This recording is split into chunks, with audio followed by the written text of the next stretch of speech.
दुर्गा प्रसाद ओझा जी की पुस्तक के लोकार्पण के अवसर पर हम सब यहाँ पर उपस्थित हुए हैं। यह किसी भी लेखक के लिए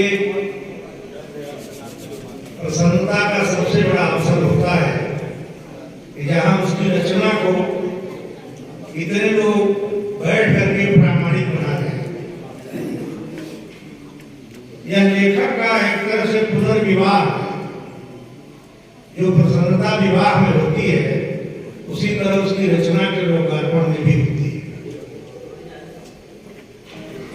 सभागार में बहुत से लोग बैठे हुए हैं। हमारे मंच पर मित्रवर अध्यक्ष प्रोफेसर विद्याकांत तिवारी जी हैं, भाई योगेंद्र प्रताप जी हैं, पंडित सभापति मिश्र जी हैं और जो तमाम लोग यहाँ उपस्थित हैं, हमारे विधायक जी, सबको मैं प्रणाम करते हुए 2-4 मिनट में अपनी बात रखना चाहता हूँ।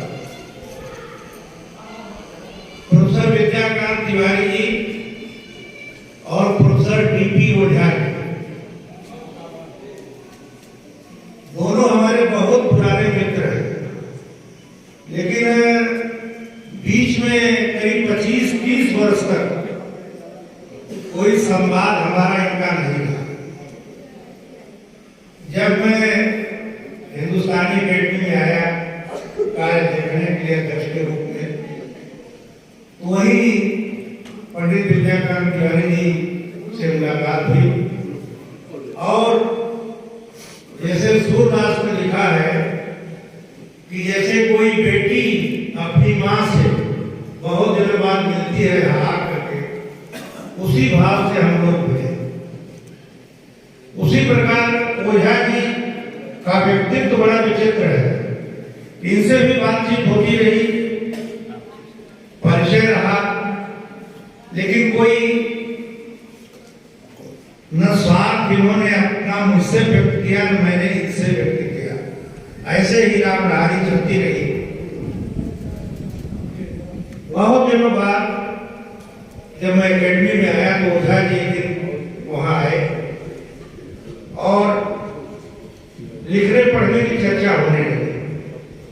उसी चर्चा के क्रम में यह प्रसंग आया कि आपने बहुत पहले से काम किया है हिंदी साहित्य के कवियों का परिचय देते हुए। मुझे जहां तक याद है, ओझा जी ने नहीं कहा था कि पुस्तक छापनी है, मेरा ही मन था कि इस पुस्तक को प्रकाशित कर दिया जाए और इस निमित्त मैंने संकल्प लिया कि इस पुस्तक को प्रकाशित करना है। हिंदुस्तानी अकेडमी में पहले क्या होता रहा है मैं बहुत नहीं जानता, लेकिन मुझे इतना पता है कि बहुत ही खामोश यात्रा वहां पर होती रही है और कुछ खास गतिविधि नहीं दिखाई पड़ी। जब से मैंने कार्यभार संभाला तब से मैं खोज करके ऐसे विद्वानों को हिंदुस्तानी अकेडमी से प्रकाशित करना चाहता हूं, जिनकी पुस्तकें हमारे समाज के लिए, हमारी संस्कृति के लिए, हमारे साहित्य के लिए और हमारे विद्यार्थियों के लिए, हमारे पाठकों के लिए उपयोगी है। दुर्गा प्रसाद ओझा जी की आज यह जो पुस्तक है हिंदी के प्रतिनिधि स्वर, उसी श्रेणी में आती है। अगर जो पीसीएस और आईएएस के विद्यार्थी हैं इस पुस्तक को ढंग से पढ़ेंगे तो उनको बहुत थोड़े में 1000 वर्ष के हिंदी साहित्य का इतिहास उनकी आंखों के सामने होगा। हमारे हिंदी में बहुत विसंगति रही है। हमारी कविता को, हमारी पाठ को मार्क्सवादी समीक्षकों ने अपने ढंग से व्याख्यायित किया और ऐसा व्याख्यायित किया कि जैसे लगा कि हमारा जो पुराना साहित्य है, हमारा जो बोलियों का साहित्य है, अवधी का, भोजपुरी ब्रजभाषा का, बुंदेली का अथवा किसी भी बोली का जो साहित्य है वो साहित्य नहीं है। ऐसा मार्क्सवादी आलोचकों ने हमारे बीच एक घटाटोप काट दिया और हमारे हिंदी के विद्यार्थी का जो पीढ़ी है उसी को पढ़ करके हमारे बोलियों में जो सुरक्षित साहित्य है उसको उपेक्षा करती चली गई। लेकिन वर्तमान सरकार, हमारे मुख्यमंत्री जी ने मुख्यमंत्री पद का शपथ ग्रहण करते ही उन्होंने पहले पब्लिक भाषण में इन 4 बोलियों की चर्चा की गोरखपुर में कि हमारी जो अवधि है, हमारी जो ब्रजभाषा है, भोजपुरी है और बुंदेली है, हमारी पूरी संस्कृति, हमारी पूरी परंपरा, हमारा पूरा सब कुछ इन्हीं बोलियों में निहित है। इसलिए इन बोलियों को आगे बढ़ाना चाहिए। और उस निमित्त जब हम लोगों ने प्रयास किया तो बहुत सी चीजें हमारे सामने आई और उस संदर्भ में यह पुस्तक बहुत ही उपयोगी है, क्योंकि पढ़ी सी इत्यादि की जो कविताएं हैं और उनका जो मूल्यांकन है इस पुस्तक में किया गया है। आप सभी जानते हैं कि प्रतापगढ़, रायबरेली, सुल्तानपुर, उन्नाव ये जो क्षेत्र रहा है और फिर आगे जब बढ़ते जाते हैं तो झांसी, ग्वालियर, यानी पूरा कानपुर, यहाँ तक हिंदी का बहुत विकास हुआ है। बहुत से लेखक यहाँ पर आए और हिंदी का विकास किया। इसलिए यह पुस्तक जो मार्क्सवादी आलोचना है उसकी स्थापनाओं को ध्वस्त करती है और शुद्ध रूप से पाठ के आधार पर एक आलोचना, एक परिचयात्मक आलोचना हमारे सामने रखती है। हिंदुस्तानी एकेडमी से इस पुस्तक को प्रकाशित करने का यही उद्देश्य रहा है। जो पुस्तक आपके सामने है, आप इसको पढ़ेंगे तो निश्चित रूप से लेफ्ट और राइट दोनों विचारधाराओं के बीच की जो विचारधारा है वह इस पुस्तक में आपको दिखाई पड़ेगी। आप ये कल्पना कर सकते हैं कि लगभग 700 पेज की यह पुस्तक ओझा जी ने कितनी मेहनत के साथ लिखा होगा, कितने चरणों में लिखा होगा, कितनी मेहनत से, कितने अध्यवसाय से लिखा होगा और वो पुस्तक आपके सामने आज लोकार्पित हुई है।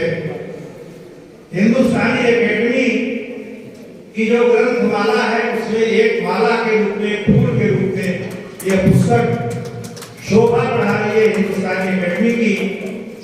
मैं समझता हूं कि किसी भी पूर्वाग्रह वाली दृष्टि से दूर रह करके जब आप इस पुस्तक को पढ़ेंगे तो लगेगा कि हिंदुस्तानी एकेडमी ने इसे क्यों प्रकाशित किया। मुझे विश्वविद्यालयों में जाने की बहुत जरूरत नहीं पड़ती है। मेरा मानना है कि हमारा जो साहित्य है, हमारी जो संस्कृति है, लोग में बिखरी हुई है, लोगों के बीच बिखरी हुई है। अभी कल ही मैं प्रयाग में एक कार्यक्रम में था, वहां पर अवधि में इतनी अच्छी कविताएं सुनाई जा रही थी जैसे लगता था कि यहाँ पर महाकवि भूषण उपस्थित हो गए। इस प्रकार की कविताएं सुनाई जा रही थी। इसलिए मैं बराबर खोज करके लोगों का प्रकाशन करता और उसी क्रम में यह पुस्तक प्रकाशित हुई है। ओझा जी बहुत अच्छे लेखक हैं, इनको मैंने किसी की निंदा करते हुए नहीं सुना। इनमें कभी पुरस्कार प्राप्त करने की कोई इच्छा मैंने नहीं देखा। ये बराबर लगे रहते हैं, आयोग में जाते हैं, वहां पर बहुत बारीकी से चीजों को जांचते हैं। तब मुझे लगा कि ओझा जी की पुस्तक का प्रकाशन होना चाहिए एकेडमी से, और बिना कहे बिना सुने यह प्रकाशन हुआ। मुझे बहुत प्रसन्नता हुई। आप सभी यहाँ पर उपस्थित हैं। मेरा आग्रह है कि अगर और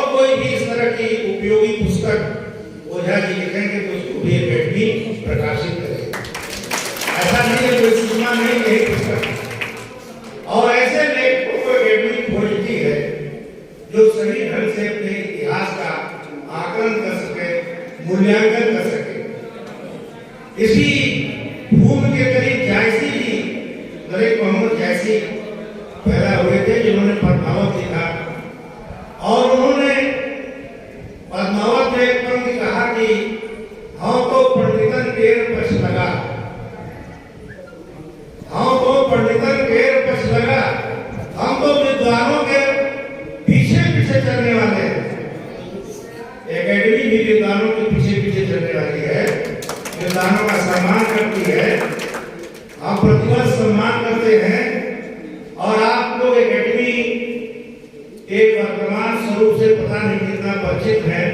पहले एकेडमी में 60 लाख रुपया वर्ष में उत्तर प्रदेश सरकार देती थी और आज 5 करोड़ रुपया उत्तर प्रदेश सरकार एकेडमी को दे रही है। पहले 500 रुपया का पुरस्कार प्रेमचंद को दिया गया था 1930-31 में और अंतिम पुरस्कार 1995 में डॉक्टर नामोद सिंह को दिया गया 25,000 का पुरस्कार। उसके बाद 22 वर्षों से पुरस्कार का कार्यक्रम स्थगित था। मेरे कार्यकाल में पुरस्कारों की संख्या बढ़ाई गई और राशि तो इतना बढ़ाई गई जिसकी आप कल्पना नहीं कर सकते। अगर आप आदिकाल पर काम करते हैं, गोरखनाथ जी पर काम करते हैं, तो आपको 5 लाख का पुरस्कार दिया जाएगा। अगर आप तुलसीदास पर काम करते हैं तो आपको 5 लाख का पुरस्कार दिया जाएगा, या भक्तिकाल पर करते हैं। और संत कबीर पर काम करते हैं तब भी आपको 5 लाख का पुरस्कार दिया जाएगा।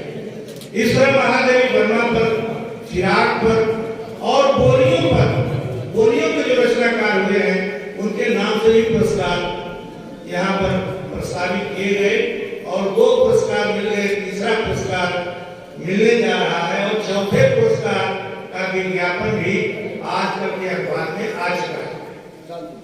जो लोग इसे योग्य हों उन्हें वहां अप्लाई करना चाहिए और उनके पुस्तकों का सही मूल्यांकन होगा।